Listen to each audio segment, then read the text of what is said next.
Hi guys, Mike from Killing 4x4 here. Welcome back to the channel. So last time I mentioned I got a Toyota Land Cruiser. This is it right here. It's exactly as bought and it's totally stock, so needs a lot of doing to it. But before I do anything, I want to create a small video just to show it to you in some more detail. Let's take a look.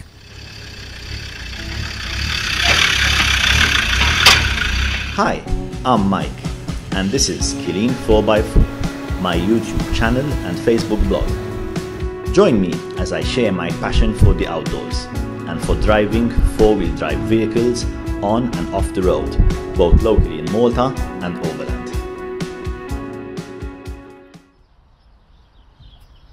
Okay guys, here it is. My latest rig is this Toyota Land Cruiser. I'd like to do this one up as a tourer rather than an off-roader. Tourer means space, so after 3 shorties it was now time for a long wheelbase. Anyhow, let's first have a walk around it, then see what's under the bonnet and finally take a look inside. To begin with, some background information on this model, which is the second generation from the Prado family and known simply as the 90 series, or by its more technical reference, the KZJ90 or 95 depending on the wheelbase.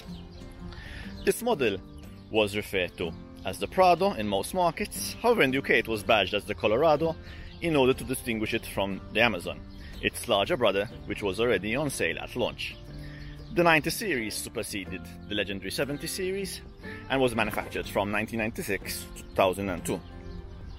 This one here is a 99 model, bought new from the local Toyota dealer, and has had one very careful owner in its 21 years.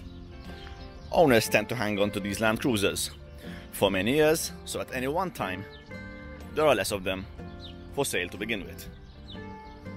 So when I came across this one a couple of months ago, I gave it a good check and then I bought it on the spot.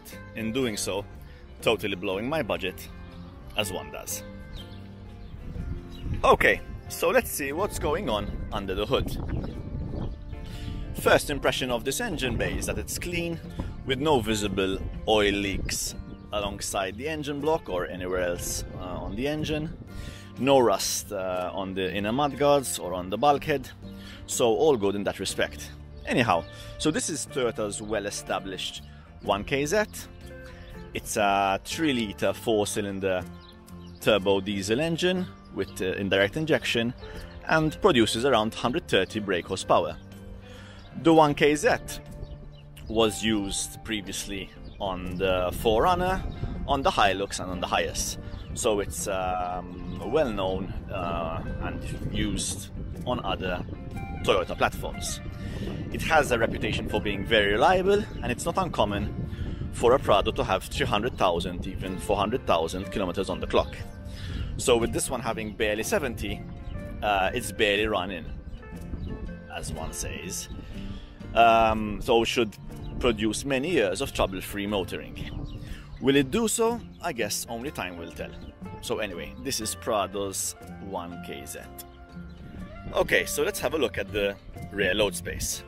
The general condition of the rear door card, the carpeting and the upholstery here at the back is also very good. Another sign that this car has been well looked after by its one owner. Moving to the left here, there is this panel, behind which sits the car's jack, as you can see, totally pristine and probably not even ever used. And here above it is this cigarette lighter socket, which is handy for plugging in appliances during camping trips.